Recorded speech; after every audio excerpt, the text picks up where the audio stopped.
What's up, you guys? Happy Friday. Welcome. Today, I want to focus on three things. Number one, we're talking some Tesla, the truth about Tesla, the truth about Symbotic, and then to finish up, I'm going to show you guys my monthly income for the month of November. So, start off with some Tesla news here. First of all, I just want to say, I was talking to a couple Tesla owners this morning, and I can't help but notice that Tesla owners, what do they call it? They don't call it, oh, my car, my EV. They say, oh, my Tesla this, my Tesla that. I got to go home and charge my Tesla. This is such a subtle but important point, I think, that, branding is one of the most important qualitatives that you have in a business. And I think Tesla has really created a brand. They've created that iPhone level of a brand here, where, cult following, like loyalty, that's what you want to see, right? They have recreated the category that was cars and EVs. No one calls it an EV. They call it a Tesla. Like, these little things do matter, okay? So the Cybertruck, we just had the Cybertruck release. For a long time, people were clamoring, Tesla needs to do advertising, this, that, and the other thing. Cybertruck is the advertising. I don't even think it matters how many of these they sell. Obviously it matters, but it's not going to be as big of a seller as the 3 and the Y. They've said when they're fully ramped, maybe they're going to sell 250,000 of these a year, and that's maybe in 2025, 2026. But more importantly, I think people seeing these things on the road is going to sell more Teslas. The thing sells itself, okay? People are going to see that Cybertruck. They're going to lose their mind. They're going to look it up, and they're going to end up buying another Tesla, right? That is the marketing. That is their advertising. So I think it's going to be great. I'm really excited to see one in person. And so I've been reading through the Elon Musk biography. I'm almost done. Fascinating stuff in there. I'll definitely have to make multiple videos, I think, on that in the future. There's just so much great content. And time again, my takeaway is just Elon Musk, you cannot bet against this guy.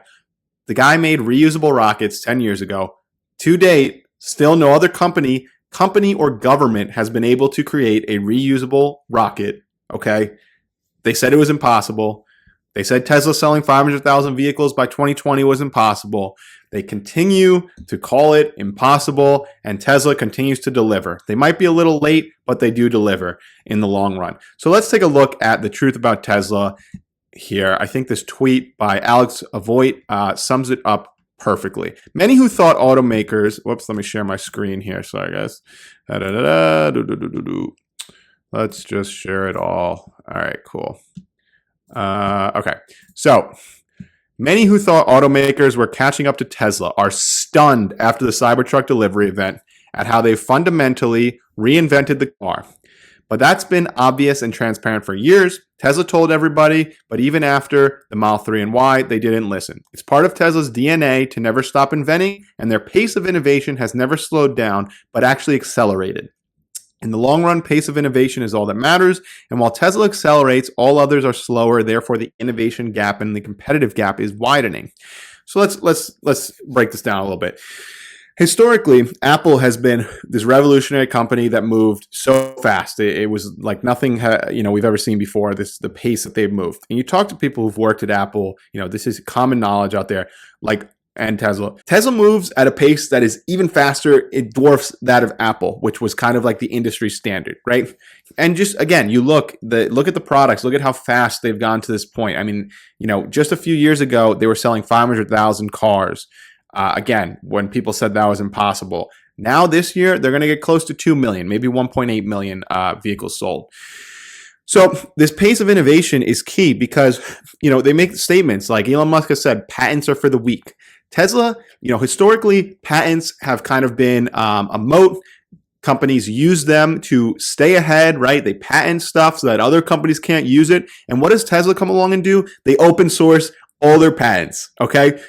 Everything on how to make these cars, they gave it away to the other companies, the other car companies, so that they could help, speed up the advent of sustainability and get more EVs out there, because Tesla obviously can't make them all alone. But what has that done? Has that led to GM, Ford, and all the others catching up to Tesla? No, because what happened? Tesla just kept going. They keep advancing. And even still, it shows you. So even giving the blueprint away to these other companies, you just can't go from the blueprint to mass production. It takes a long time. And it's especially difficult with these historic, legacy automotive type companies that are just bloated with all kinds of bureaucratic stuff. Obviously, their main source of income is from the gas cars, the ICE vehicles that they sell. So even with the blueprint, they still can't catch up to Tesla. And it shows, because if we just look at, here's US first half of 2023 sales, all these headlines, oh, Tesla's losing market share, blah, blah, blah, Tesla's losing market share. Okay, Tesla had 60% of the market share. Maybe now it's 58%. Who cares? The point is they still have 58% of the market share. And the next closest person, what do we have here, is maybe Chevrolet has 6% as of the first half of 2023. So just think about that. Tesla's at 58%. General Motors, obviously there's more part of GM General Motors than just Chevrolet. Not much though, because as you can see here, Cadillac 0.4%. So 58%. Next, second place, 6.4%. It's not even a competition. Let's go through here. Who else gives them any run? So again, Tesla was at 60%. No one else comes close. Volkswagen, 3%. Volvo, 1.4%. Toyota, not even 1%. There is just such a gap here. And again, so let's say Tesla has sold first half 2023 in the US, 336,000 cars. Okay. General Motors, Chevrolet sold 33,000 cars. Do you understand how big of a gap that is to make complex vehicles, thousands and thousands of parts? You know how long it takes to go from 33,000 to 336,000? This is not going to happen overnight. It's going to take years. And the point is, Tesla's not standing still in the meantime. They're going to keep advancing. They're working on so much revolutionary breakthrough stuff. So, it just seems almost impossible that these companies could catch up. And again, it just drops off even more from there. You've got Ford at 4.6%. They sold 25,000 first half of the year. BMW 3%, almost 18,000. This is all electric vehicles. And, it just falls off a cliff from there. So not even a competition right now. And again, I can't stress that enough. They gave away all their patents. They open sourced it, Tesla, and it's still not enough because, Elon continues to harp on. He always says prototypes are easy. Mass production is hard. Volume production of complex vehicles, that is extremely difficult. Let's continue. So that pace of innovation, again, this is just another qualitative. Wall Street's not focused on this. You can't measure it, but it matters, especially long-term. Branding, pace of innovation. These are the qualitative elements of the business that just continue to gain more and more speed. So the simple fact that Tesla gives the competition all information required to copy and paste, and they are still incapable of delivering, shows you that they are unable to manage the transformation. It's not about the technology. It's about the organization, the culture, and mindset that is lacking, and they don't even realize that. This is such a great point. Again, more qualitatives, the organization and the culture. I had Farzad Mesbahi on the channel a while back. Check out that video. I think it's on my YouTube channel's homepage. Interviewed him. He's a former Tesla employee, and this is exactly what he said. I asked him, what is Tesla's biggest competitive advantage? There are so many, but if you had to just list just one, and he said it was the company culture. This is stuff you can't just copy and paste. Tesla built this over a decade, right? They have a tremendous culture, and it shows because when you look, where do all the engineering graduates want to work? The number one and number two most desired destinations is always Tesla and SpaceX. So that matters. They're getting, the best and brightest future workers too.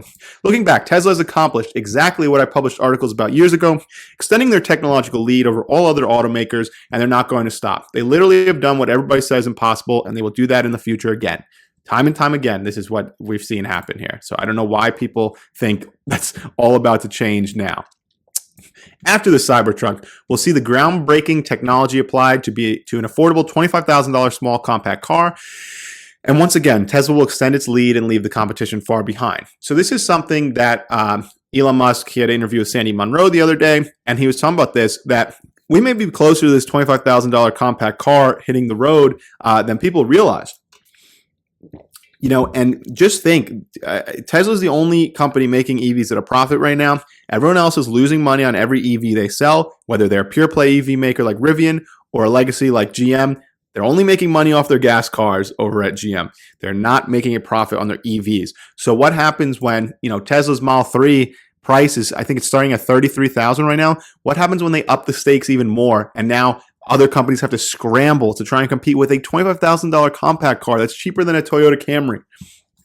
At that point in time, many in the industry will give up because no one will want their cars anymore. It happens already today, but will become the norm. It's time to understand that the Tesla organization makes a true difference and that the company is already the undisputed leader that will capture most of the industry's future profits. All Tesla needs to do now is scale and execute, and that is the core part of their mission. So again, they've almost done all the, not to say they've done all the hard work and there won't be more, but they've done the hard work, right? Like all the risk of like scaling and being on the brink of bankruptcy, they're past that. They're stable now, right? They can really like focus on just scaling. They have the recipe. They just need to keep applying it, building new gigafactories and expanding at a pace that makes sense. Not being invested in Tesla with at least a few shares is the biggest mistake you can make, writes Alex. So agree with everything you said there. And, I don't know. People just keep betting against the company. All right, really quick. Let's run through some Symbotic stuff, and then I'll show you guys my November monthly income here. So Symbotic up 312% year to date. This is a company I've been talking about since it went public pretty much back in May or so of 2022. You can check the videos on my channel. Got a full playlist breaking down what the company does and all sorts of other details on the CEO and what the company's all about. Very interesting warehouse automation company. It's up quite a bit. It's up quite a bit. In the past month alone, it went up 50%, and most of that came after their earnings. November 2021 went up almost 50%, 40% the day after and up 50% within a week. I've been saying, I think that, I'm not buying here, right? I think it's going to come down because, it's just crazy. It's up 300% year to date. And, I think it's kind of going to follow a pattern that we've seen from some other companies that I've invested in. I just have a feeling this thing's going down. It's definitely overvalued right now. $28 billion market cap. They're bringing in maybe $1.2 billion of revenue. They're not profitable. And, what tends to happen with this company is after every earnings report, they have these big spikes, but then over the months that follow, the weeks and months, it seems to just come right back down. So you can kind of see, it looks like we're kind of repeating the pattern here. Drastic jumps, and then it gradually falls back down to a more reasonable price. So not looking to buy it here. I have a couple hundred shares. I will start to consider buying more maybe if we get back to the high 30s, maybe. But I do think it's a very intriguing company, very interesting long-term. Now, the other thing I think is interesting, if we just pull up this company here, so figure, it went public about a year ago. These companies time going public intentionally. There's a reason they pick when they do to go public, and they want to go public when the business is doing the best and they're going to get the best valuation, the most money. Because you look at a Palantir too. There's another company I like, I'm invested in, but something similar happened. They went public 2020. Revenue was booming. It was the greatest thing ever. They're going to have these crazy growth rates forever. And what happens? It peaked. I think it got to around $40-something at one point. I know it says 35 here. Maybe that was like after hours. Official day close says 35. So it had this big peak. It boomed. And then what happened? It came crashing all the way down. It took some time here as the growth rate kind of maybe normalized, and maybe instead of 40-50% growth, we're only going to grow 10, 15, maybe 20%. Again, still a great company, but it just ran too much too fast. And again, look at this. It's literally textbook, almost up 300% Palantir back in that period from 2020 to 2021. I feel like we're kind of seeing something similar here, and Symbotic's chart probably will end up looking like this too. A number of things can happen. They can just continue to grow, at a hyper pace, which one of the benefits of Symbotic that I like is that it's kind of under the radar still. Don't see a lot of people talking about it. Whereas Palantir was a very popular, especially retail stock. And then another one that comes to mind is SoFi. Again, I think it's a good company, but you see, they went public. It was up 100%, from $10. It went all the way up to close to 30. And what happened? It hit this peak a few times, and then it came crashing down to a more reasonable valuation. Now it sits at $8. So again, you just look at these charts. It looks like something similar is kind of brewing with Symbotic here. A lot of hype. We're kind of at the beginning of the journey, but I could kind of see this, maybe it settles somewhere in the middle. Again, it's all going to come down to what they continue to report. If they continue to grow, Maybe it will, maintain this valuation and kind of grow into it. But more times than not, it seems like things slow down. So we'll just have to see. I do like the company. I've talked a lot about it, so I'm not going to get into too much here. Check out my videos. I can link to that playlist in the description below. Got like 10 plus Symbotic videos. All right, on to my income for November here. Let's break it down. So we've got, all right, so November 2023 income. Drum roll. YouTube, we made a whopping $15.36. Wow, $15.36. Here's a little breakdown. I'll show you my channel. That was on, in the month of November, 1,700 views, gained 41 subs, got $15 of revenue. So about $1 for every 100 views is our run rate here. Thank God that's not my only income to rely on. Options trading, I made $5,033.67. Dividends, $363 and change. Interest, $303, taking advantage of those 5% interest rates. So for a grand total of $5,715.89. So I'm very happy with that, especially as we compare it here. You can kind of see the growth month over month. That's almost double what I did in October. Okay, YouTube income doubled. Options income almost a double. And, just from where I was back in August at only 2,300. Now, I think this may have been not a one-off month, but I don't know that I'm going to make quite as much in December here, just based on, where I'm at right now. And, options being the bulk of it. So even if I could get close to that, I'd be happy with 3,000 plus is fine. It works for now. It pays the bills while I figure my life out. So yeah. If you guys enjoyed this video, I'm trying to think if there was anything else. So yeah, I think that's all for today. If you enjoyed the video, don't forget to like and subscribe. Share with your friends, anyone who's could benefit.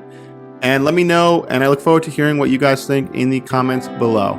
This is Vinny from the Investment Club, and I'll see you next time.